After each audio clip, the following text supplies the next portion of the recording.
મજામાં? ચોથું chapter start કર્યું ગઈ વખતે. ચોથા ચેપ્ટરમાં પ્રસ્તાવના જોઈ, વર્ગીકરણના આધારોમાં સ્તરીય આયોજન, સમમિતિ, ગર્ભસ્તર, દેહકોષ્ઠ, સમખંડતા અને મેરુદંડ વિશે જોયું. ચાલો ચેપ્ટરમાં હવે પ્રવેશ કરીશું. જે ઘટનાઓ જોવાની હતી એ જોવાઈ ગઈ છે. હવે પ્રાણીઓનું વર્ગીકરણ કરવાનું છે. સામાન્ય રીતે પ્રાણીઓનું વર્ગીકરણ સૃષ્ટિ, સ્તરીય આયોજન, સમમિતિ, દેહકોષ્ઠ ને આધારે સમુદાયના ઉદાહરણ આપેલા છે. સૃષ્ટિ કઈ ભણવા જઈ રહ્યા છે? પ્રાણી સૃષ્ટિ. પ્રાણી સૃષ્ટિમાં સ્તરીય આયોજનને કાં તો કોષ સ્તરીય આયોજન હોય, નહીતર પેશી અથવા અંગ સ્તરીય આયોજન. કોષ સ્તરીય આયોજન જેમાં અસમમિતિ હોય, એટલે મધ્યસ્થ અક્ષ ગમે તે તલમાં સરખા ભાગમાં વિભાજન ના કરે. દેહકોષ તો હોય નહીં, તો સમુદાય કયો આવશે? સછિદ્ર. ત્યારબાદ પેશી અથવા અંગ સ્તરીય. જો પેશી સ્તરીય આયોજન હોય તો એમાં અર્ય સમમિતિ હોય. સ્તરીય આયોજનની સમમિતિ સાથે કોઈ લેવા દેવા નથી, પણ પેશી સ્તરીય આયોજન અર્ય સમમિતિ તો કોષ્ઠાંતરી અને કંકત ધરાવે. અંગ સ્તરીય આયોજન હોય, અંગ સ્તરીય આયોજન અને દ્વિપાર્શ્વીય સમમિતિ. અહીંયા દેહકોષ્ઠનું ખંડન થશે.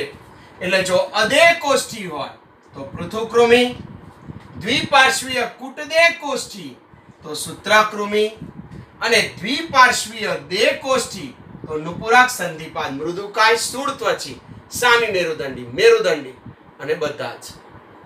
રેડી? તો પ્રાણી વર્ગીકરણનો ચાર્ટ વર્ણવો 2 માર્કમાં પૂછી શકાય. ઓકે, હવે આપણે આ ચેપ્ટરમાં ભણવાનું શું? તો આ ચેપ્ટરમાં આપણે અહીંથી શરૂ કરી મેરુદંડીના ભાગ પાડીશું. પૃષ્ઠવંશી, અમેરુદંડી. પૃષ્ઠવંશીમાં હનુવી અને હનુધારીના 2, મત્સ્ય અને ચતુષ્પાદ, કાસ્તી મત્સ્ય, અસ્થિ મત્સ્ય, ઉભયજીવી, સરીસૃપ, વિહગ અને સસ્તન. બધા વિશે ભણવાનું છે. ક્લિયર? 1 by 1 શરૂ કરીએ. સૌથી પહેલો સમુદાય લઈએ, સછિદ્ર સમુદાય. સછિદ્ર સમુદાયને છિદ્રકાય સમુદાય પણ કહેવામાં આવે. સછિદ્ર સમુદાયને છિદ્રકાય સમુદાય, અંગ્રેજી યાદ રાખીશું, નીટ માટે પોરીફેરા સમુદાય પણ કહેવામાં આવે છે. પોરીફેરા. ક્લિયર? તો ચાલો શરૂ કરીએ. પહેલો સમુદાય સછિદ્ર સમુદાય. આ સમુદાયના સભ્યો સામાન્યતઃ વાદળી તરીકે ઓળખાય છે. એટલે આ સમુદાયના પ્રાણીઓ વાદળી તરીકે, સામાન્ય નામ એ જ એમનું સમુદાયની ઓળખ બની ગઈ છે.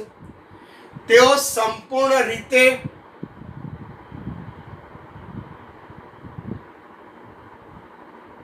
મુખ્યત્વે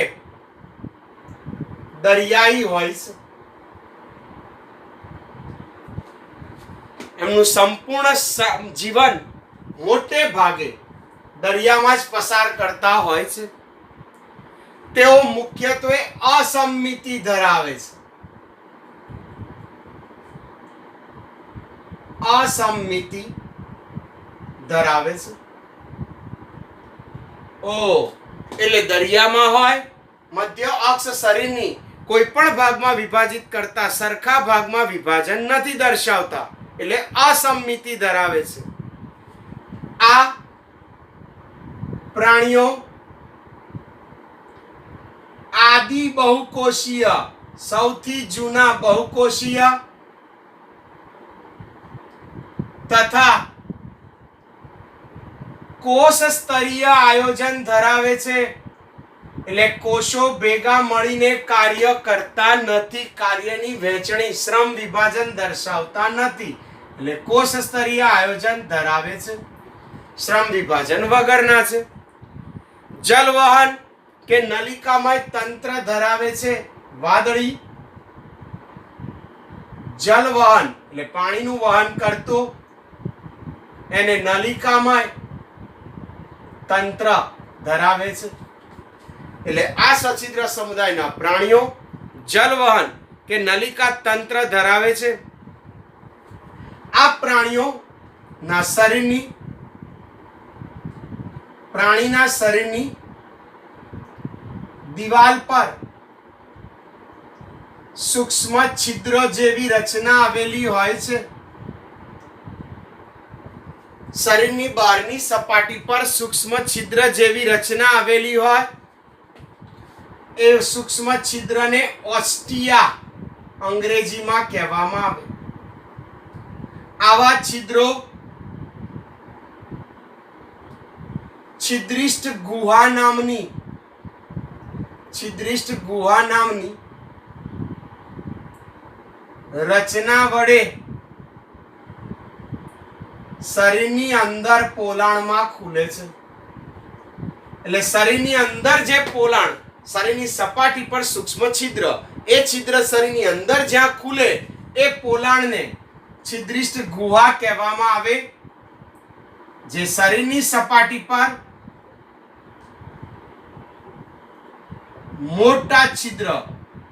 મોટું છિદ્ર હોય એને આશ્યક દ્વારા ખુલે છે. હવે આને જરા સમજવું પડે હો, ખાલી લખ કરીએ મજા ના આવે. તમે સ્પંજ જોયો છે? સ્પંજ આપણે આ ચર્ચા કરી. ચલો સ્પંજ નથી જોયો સાહેબ, અમે રસોડામાં નથી જતા, તો કઈ વાંધો નહીં. સોફા જોયા છે? સોફાની અંદર સ્પંજ આવેલું હોય, પોચું. એક પ્રયોગ કરવાનો છે. ચાલો એક પ્રયોગ શીખીએ. આપણા ઘરે નહીં કરવાનો, ક્લિયર? બીજું, જેણે શીખવાડ્યો હોય એના ઘરે નહીં કરવાનું. કોઈના ઘરે જવાનું, એક ગ્લાસ પાણી માંગવાનું, એ પાણીને એમને ત્યાં જ એમના જ સોફા પર એ જુએ નહીં એ રીતે રેડી દેવાનું, પછી ઘરે જતા રહેવાનું. ના ખબર પડી એ પાણી રેડેલું ગયું ક્યાં? તો તમે જુઓ એ સોફાના સ્પંજ પર જે સૂક્ષ્મ છિદ્ર હોય છે ને, એ છિદ્ર દ્વારા એ પાણી બધું અંદર જશે. એ પાણી અંદર જશે, અંદર પોલાણમાં ભરાઈ રહ્યું હશે. પછી એ પોલાણને જેવું કોઈ બેસશે, દબાણ આવશે જોરથી, એટલે પાણીનો આખો ભાગ ઉપર બહી આવશે. તો એ મોટા છિદ્ર દ્વારા જે બહાર ખુલે એને આશ્યક, ટૂંકમાં સપાટી પર નાના છિદ્ર ઓસ્ટિયા, અંદર પાણી જે પોલાણમાં રહ્યું એ છિદ્રિષ્ટ ગુહા, અને સપાટી દ્વારા બહાર ખુલી આવે એને આશ્યક કહેવામાં આવે છે. આ જલ પ્રવાહનો માર્ગ, આ વાદળીમાં પાણીના પ્રવાહનો આ જે માર્ગ છે, એ જલ પ્રવાહનો માર્ગ ખોરાક ગ્રહણ કરવામાં, એટલે આ જ રસ્તા પરથી પાણીની અવર જવર થાય છે, એ જ રસ્તે ખોરાક એકત્રિત કરવાનું, શ્વસન વાયુઓની આપલે કરવાનું, કારણ કે અંગો ના આવેલા હોય, આ તો કોષીય આયોજન છે, એટલે શ્વસન વાયુની આપલે કરવાનું અને ઉત્સર્જન કરવાનું કાર્ય. Good morning. ખોરાક ગ્રહણ, પાચન બી આવી ગયો, શ્વસન વાયુની આપલે અને ઉત્સર્જન, ત્રણેય ક્રિયા એ આ જ માર્ગ દ્વારા દર્શાવે છે. છિદ્રિષ્ટ ગુહા અને નલિકામય તંત્ર, અંદરનું પોલાણ, છિદ્રિષ્ટ ગુહા અને નલિકા તંત્રનું અસ્તર. નલિકા તંત્રનું અસ્તર, અસ્તર એટલે અંદરનું સ્તર. છિદ્રિષ્ટ ગુહા અને નલિકામય તંત્રનું અસ્તર કોલર કોષોનું બનેલું હોય છે. વિશિષ્ટ પ્રકારની રચના ધરાવતા કોષો કોલર કોષો, એનું બીજું નામ છે નિવાપ કોષો, જે આ સમુદાયની વિશેષતા છે. આ સમુદાયની વિશેષતા છિદ્રિષ્ટ ગુહા અને નલિકા તંત્રનું બનેલો કોલર કોષો. પાચન અંતઃકોશીય જોવા મળે છે. પાચન અંતઃકોશીય. બે પ્રકારનું પાચન હોય. જો પ્રાણીઓએ એકત્રિત કરેલો ખોરાક દરેક કોષમાં જાય અને કોષમાં પાચન થાય તો એને અંતઃકોશીય પાચન થાય। અને જો પ્રાણીઓએ ગ્રહણ કરેલો ખોરાક પાચન માર્ગમાં જાય અને પાચન માર્ગના અંતઃસ્ત્રાવોની મદદથી પાચન થાય તો એને બહિર્કોશીય પાચન થાય। ચાલો આ સમુદાય સિવાયનો એક સવાલ પૂછીએ, આપણામાં કેવું પાચન થાય? બહિર્કોશીય પાચન થાય। આપણને ખોરાક જે મળે એ ખોરાક પાચન માર્ગમાં પાચક અંતઃસ્ત્રાવોની મદદથી પચે, રુધિર દ્વારા શોષાય અને અંગો સુધી પહોંચે। જો આપણામાં કોશીય પાચન હોત તો મજા પડી જાત।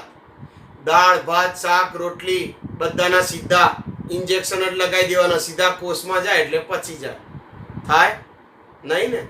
જવા દો। ચાલો, એટલે પાચન અંતઃકોશીય। આગળ જોઈએ, આ પ્રાણીઓમાં લિંગ ભેદ જોવા મળતો નથી। આવા પ્રાણીઓમાં લિંગ ભેદ જોવા મળતો નથી।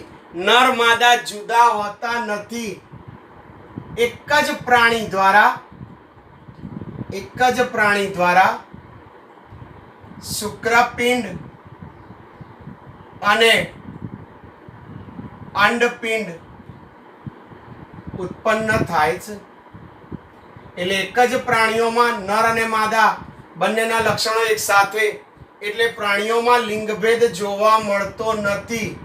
એટલે સાદી ભાષામાં તમે ઉભયલિંગી કહો તો ચાલે। ક્લિયર?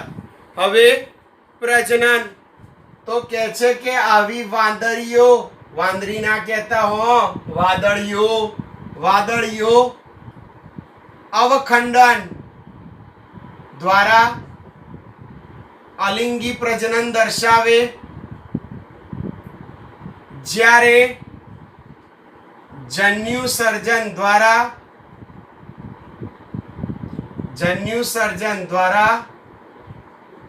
લિંગી પ્રજનન કરે છે। નર અને માદા જન્યુ એકમાં જ હોય એટલે એના દ્વારા એ લિંગી પ્રજનન કરવાનું કાર્ય કરે છે। આવા પ્રાણીઓમાં અંતઃફલન એટલે નર અને માદા જન્યુનું જોડાણ, ફલન ક્યાં થાય? ફલન શરીરની અંદર, અંતઃફલન દર્શાવે। અને ગર્ભ વિકાસ પરોક્ષ પ્રકારનો હોય છે। પરોક્ષ એટલે એમાં ઉદ્ભવતું ડિંબ, ગર્ભ એટલે ડિંબ વિકાસ, ડિંબ એટલે બીજું કઈ નહીં, ડિંબ એટલે બીજું કઈ નહીં, નર માદા જન્યુથી તૈયાર થયેલા યુગ્મનજની સૂક્ષ્મ રચના, ઈંડા જેવું કહી શકાય, ઈંડું નહીં ઈંડા જેવું, ભ્રૂણ ડિંબ કહેવાય। એ પરોક્ષ પ્રકારનો વિકાસ હોય છે। એટલે એમાંથી ઉદ્ભવતી બાહ્ય રચના પુખ્ત પ્રાણી કરતા જુદી હોય છે। બાહ્ય રચના પુખ્ત પ્રાણીથી જુદો। એટલે આવામાં જ્યારે લિંગી પ્રજનન થાય ત્યારે નર માદા જન્યુથી જે યુગ્મનજ બને એ ફલિતાંડનો વિકાસ થતા જે ડિંબ ઉત્પન્ન થાય એ ડિંબ પુખ્ત પ્રાણી કરતા અલગ દેખાતો હોય છે। એટલે ડિંબ અવસ્થા હોય અને ડિંબ અવસ્થામાં વિકાસ બાહ્યાકાર રીતે જુદો હોય છે। ઉદાહરણમાં આવશે સાયકોન, સાયફા, સ્પોન્જીલા। આ સ્પોન્જીલા એટલે વાદળી મીઠા જળની, જ્યારે યુસ્પોન્જિયા એટલે દરિયાઈ વાદળી। તો સછિદ્ર સમુદાય પૂછાય, વાદળી તરીકે દરિયાઈ હોય, અસમમિતિ ધરાવે, આદિ બહુકોષીય, કોષસ્તરીય આયોજન, મેઇન શું? જલવહન તંત્ર, છિદ્રો અંદર ખુલ્યા, છિદ્રિષ્ઠ ગુહા દબાવી એટલે બહારની સપાટી પર મોટા આશયક દ્વારા ખોરાક ગ્રહણ, ઉત્સર્જન, શ્વસન બધું એના દ્વારા। પાચન અંતઃકોશીય। ઉભયલિંગી પ્રાણીઓ પ્રજનનના પ્રકાર જોયા, અંતઃફલન અને ડિંબ વિકાસ ધરાવે છે। ચાલો નવો સવાલ જોઈએ. શબ્દ ભેદ સમજાવો. અંતઃકોશીય પાચન અને બાહ્યકોશીય પાચન. હમણાં જ આપણે ચર્ચા કરી એ પ્રમાણે જો ખોરાકના સૂક્ષ્મ કણો કોષની અંદર દાખલ થાય અને ખોરાકનું પાચન થતું હોય તો એને અંતઃકોશીય પાચન કહેવાય. ઉદાહરણ તરીકે કયો સમુદાય લઈશું? સછિદ્ર. જ્યારે બાહ્યકોશીયમાં પ્રાણીઓમાં આ પાચનની ક્રિયા શરીરમાં થાય, પાચન માર્ગમાં થાય, પાચક રસોની મદદથી થાય. એટલે પાચન માર્ગમાં પાચક રસોની મદદથી થતી ક્રિયાને બાહ્યકોશીય. તો બાહ્યકોશીયમાં ઉદાહરણ આવશે નુપુરકથી મેરુદંડી. ક્લિયર? આવડશે લખતા? હા પાડો. ઓકે, ચાલ. નવો શબ્દભેદ જોઈએ. સીધો અને પરોક્ષ વિકાસ એટલે શું? સીધો વિકાસ એટલે શું અને પરોક્ષ વિકાસ એટલે શું? જો આપણે હમણાં લિંગભેદ, પ્રજનન અને પછી ફલન એવું કીધું કે ડિંબ વિકાસ પરોક્ષ પ્રકારનો હોય છે. સીધો એટલે શું? જે પ્રાણીઓમાં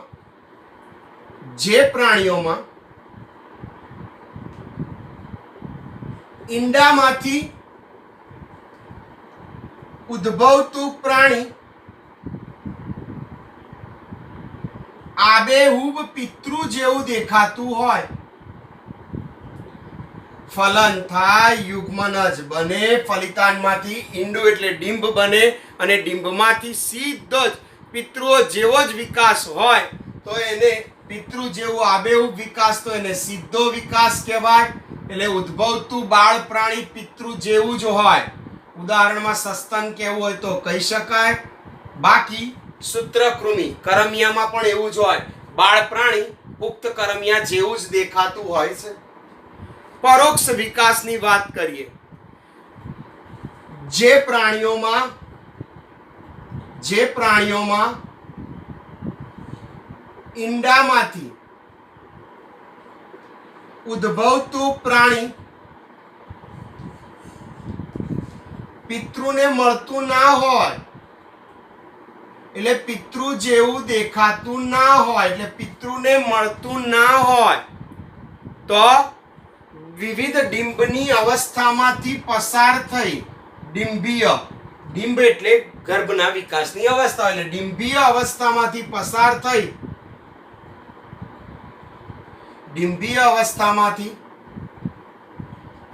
થઈ પુખ્ત બને તો આવા વિકાસને પરોક્ષ, સીધો નહીં, વાયા મીડિયા વિકાસ થયો, એને પરોક્ષ કહેવામાં આવે. ઉદાહરણમાં સછિદ્ર, સંધિપાદ, ઉભયજીવી. સાહેબ તો આ ડિંબ વાળી વાત યાદ ના આવી. યાદ કરો, 9મા 10મામાં દેડકો ભણ્યા. દેડકામાં શું હોય? દેડકામાં ઈંડામાંથી ક્યારેય દેડકો બહાર ના આવે, ટેડપોલ બહાર આવે, પૂંછડી વાળું ને નાનું નાનું. એ ટેડપોલ ધીમે ધીમે પૂંછડી ગાયબ કરે અને પુખ્ત દેડકામાં ક્રમશઃ રૂપાંતર પામે. 7મા ચેપ્ટરમાં આની ચર્ચા કરીશું. એટલે આને પરોક્ષ વિકાસ કહેવાય. ક્લિયર? નવો સમુદાય જોઈએ. કોષ્ઠાંત્રી. કોષ્ઠાંત્રીને દંશકો કહેવામાં આવે અથવા કોઇલેન્ટ્રેટા અંગ્રેજીમાં.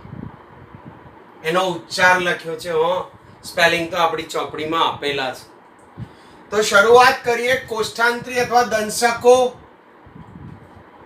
આ સમુદાયના પ્રાણીઓ જલીય એટલે પાણીમાં,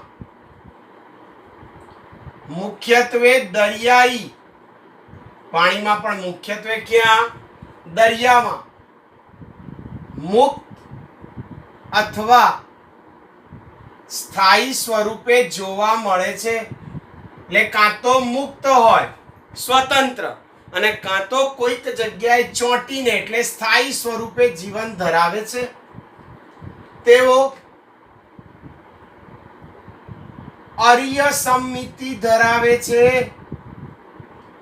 ગુડ મોર્નિંગ.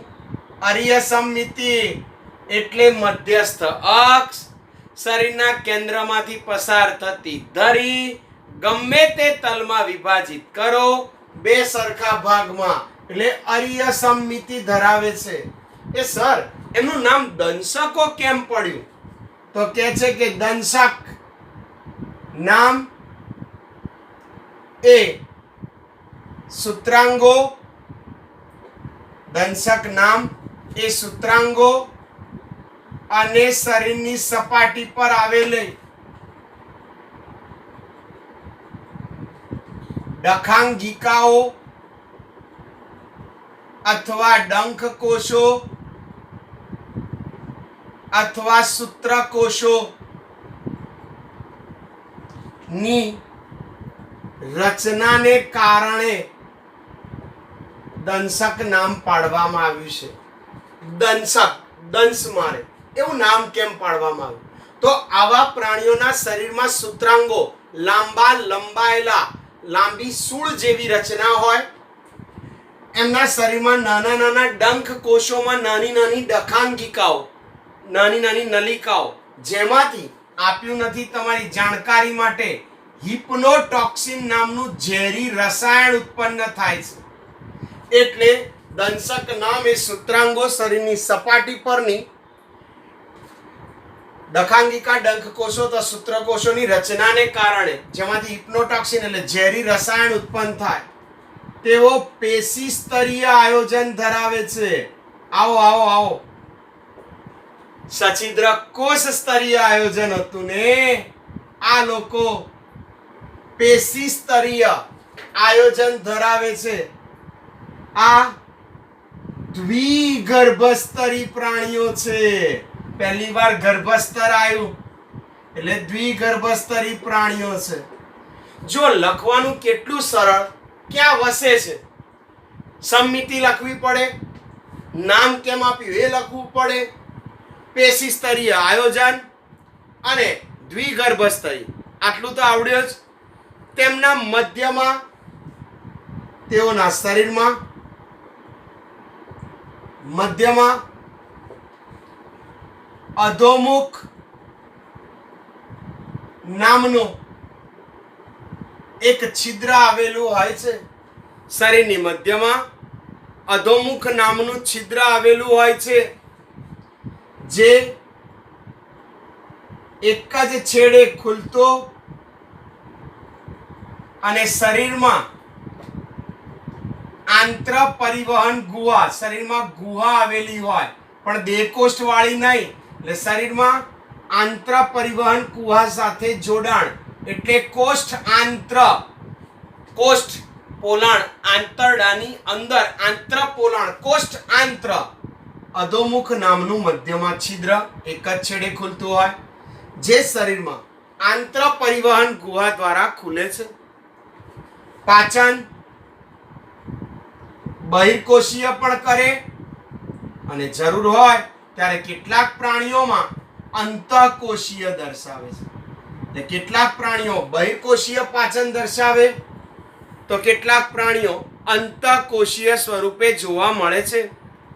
સામાન્ય રીતે કેટલાક પ્રાણીઓ આ સમુદાયના, જેવા કે પરવાળા, પરવાળાને કોરલ કહેવાય. તો કેટલાક પ્રાણીઓ પરવાળા એમના શરીરનું અંતઃકંકાલ, આંતરિક માળખું કેલ્શિયમ કાર્બોનેટનું બનેલું હોય છે. આવા પ્રાણીઓ મુખ્યત્વે બે સ્વરૂપે દેખાય છે. એટલે એમનું સ્વરૂપ બે પ્રકારનું હોય છે. કેટલાક છત્રક સ્વરૂપે હોય છે અને કેટલાક પુષ્પક સ્વરૂપે. એટલે આ સમુદાયના પ્રાણીઓ બાહ્ય દેખાવમાં બે સ્વરૂપ ધરાવે, પુષ્પક અને છત્રક. પુષ્પક,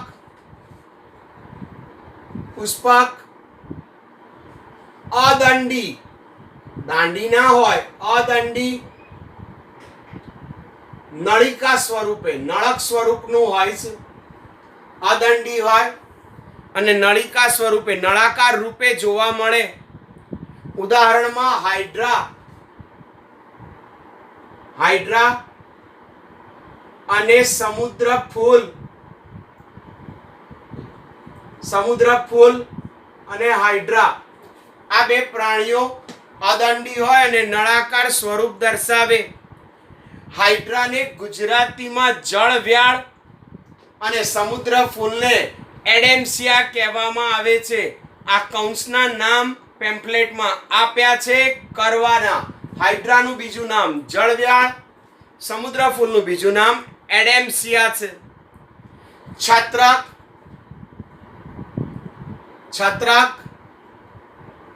છત્રી જેવા આકારનું મુક્ત સ્વરૂપ છે, એટલે મુક્ત સ્વરૂપે જોવા મળે. ઉદાહરણમાં જેલીફિશ નું બીજું ઉદાહરણ ઓરેલિયા, એનું નામ છે ઓરેલિયા. ક્લિયર? ચાલો, આવા દંશકો ના બંને સ્વરૂપોમાં અસ્તિત્વ, એટલે આ દંશકો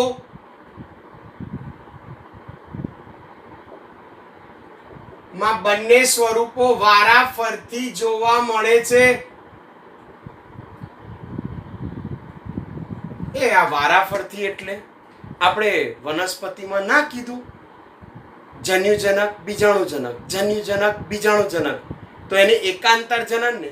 તો એમ અહીંયા કોષ્ઠાંતરી સમુદાયના પ્રાણીઓમાં જ્યારે સ્થાયી હોય ત્યારે પુષ્પક, મુક્ત હોય ત્યારે છત્રક, પુષ્પક છત્રક, પુષ્પક છત્રક વારાફરતી દર્શાવે. તો અહીંયા આ સ્વરૂપોને, સંતતિઓનું એકાંતર જનન કહેવામાં આવે છે. સંતતિઓનું એકાંતર જનન કહેવામાં આવે છે. સામાન્ય રીતે એવું કહે છે કે પુષ્પકો દ્વારા અલિંગી પ્રજનન કરે, પુષ્પક સ્વરૂપ હોય એના દ્વારા અલિંગી પ્રજનન કરે, અને છત્રક સ્વરૂપ દ્વારા લિંગી પ્રજનન કરે, ને વારાફરતી આવું પ્રજનન દર્શાવે માટે એમને એકાંતર જનન જોવા મળે છે. ઉદાહરણમાં જોઈએ ફિરંગી મનવાર ફાઇસેલિયા, સમુદ્ર ફૂલ એડેમ્સિયા, હાઇડ્રા જળવ્યાળ, પરવાળા કોરલ, ગોર્ગેનિયા એટલે સી ફેન, મિન્ડ્રીના એટલે બ્રેન કોરલ, પેન્નાટલા એટલે સી પેન. ઓકે, નવો સમુદાય કંકતધરા, એને ટીનોફોરા પણ કહેવામાં આવે. કંકતધરા સમુદાયને ટીનોફોરા પણ કહેવામાં આવે છે. આ પ્રાણીઓ સંપૂર્ણ દરિયાઈ છે. આ પ્રાણીઓ સંપૂર્ણ દરિયાઈ, એટલે એમનું આખું જીવન દરિયામાં જ પૂરું કરે છે. તેઓ સામાન્ય રીતે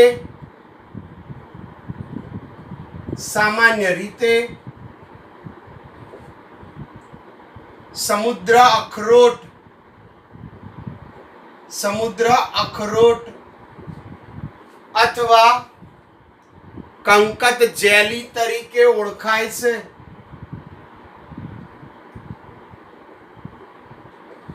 તેમનો બાહ્ય દેખાવ અખરોટ જેવો હોવાને કારણે દરિયામાં વસવાટ કરે, એટલે એમને સમુદ્ર અખરોટ અથવા કંકત જેલી કહેવામાં આવે છે.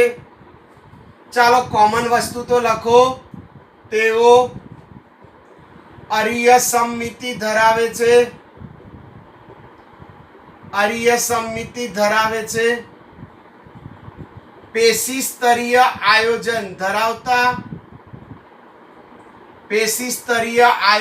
ધરાવતા દ્વિગર્ભસ્તરી પ્રાણીઓ છે. જાગો, આ કોષ્ઠાંતરીમાં પણ આવું જ લખ્યું હતું.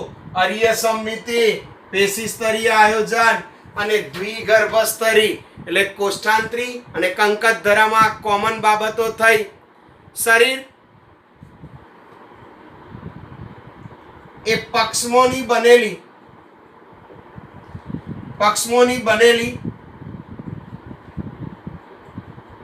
કંકત તક્તિઓની 8 હરોળ ધરાવે છે. એટલે શરીરની બહારની સપાટી કંકત તક્તિઓ જે પક્ષમોની બનેલી હોય એની 8 હરોળ હોય છે, જે એને પ્રચલનમાં મદદ કરે છે. જે એને પ્રચલનમાં મદદરૂપ કંકત લીટીઓ જેવી બાહ્ય 8 હરોળ પક્ષમોની બનેલી. સામાન્ય રીતે બહિર્કોષીય અને કોષાંતરીય બંને પ્રકારનું પાચન. બહિર્કોષીય અને કોષાંતરીય બંને પ્રકારનું પાચન દર્શાવે છે. સામાન્ય રીતે એવું કહે છે કે જૈવિક પ્રદીપ્યતા એ આ સમુદાયની લાક્ષણિકતા છે.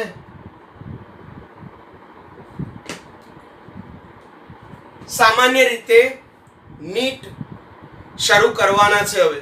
એટલે નીટમાં બીજું ચેપ્ટર જ્યારે આવશે એ બીજા ચેપ્ટરમાં આપણે કહીશું કે કેટલાક બેક્ટેરિયા જૈવ સંદિપ્તતા એટલે રાત્રિ પ્રકાશ. જો એક ઉદાહરણ આપું, આગિયો તમે રાત્રે જોયો હશે, ટમટમ કરે જાતે પ્રકાશનું. એવી જ રીતે કેટલાક બેક્ટેરિયા એવા હોય છે જે રાત્રે આપમેળે સ્વયં પ્રકાશિત થાય, એને જૈવિક પ્રદીપ્યતા કહેવાય. એ બેક્ટેરિયામાં હતું.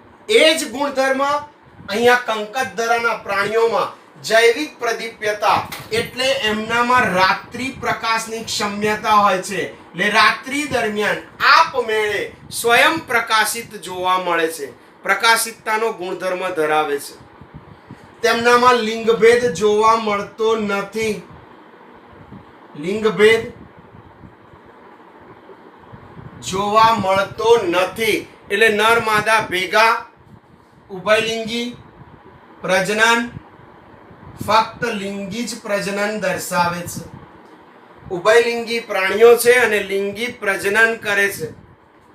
સછિદ્રમાં એવું કીધું હતું બાહ્ય ફલન દર્શાવે, અંતઃફલન. સછિદ્રમાં અંતઃફલન હતું, આમનામાં બાહ્ય ફલન અને વિકાસ પરોક્ષ. હવે પરોક્ષ એટલે ખબર હોવી જોઈએ, ડિંબ મૂકશે, રૂપાંતરણમાંથી પસાર થશે અને છેવટે પુખ્ત પ્રાણી બનશે. ઉદાહરણમાં પ્લુરોબ્રેકિયા અને સાથે ટીનોપ્લેના.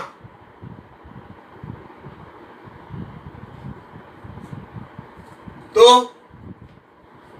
આજે શું જોયું? પ્રાણી સૃષ્ટિનું વર્ગીકરણ જોયું. વર્ગીકરણ દર્શાવતો ચાર્ટ આપ્યો. સછિદ્ર સમુદાય, કોષ્ઠાંતરી સમુદાય અને કંકધરા. 4 પ્રશ્નો જોયા. બાહ્યકોષીય પાચન, અંતઃકોષીય પાચન, સીધો અને પરોક્ષ વિકાસનો ભેદ જોયો. ક્લિયર? અહીંથી આગળ આવતા અંકે. બાય.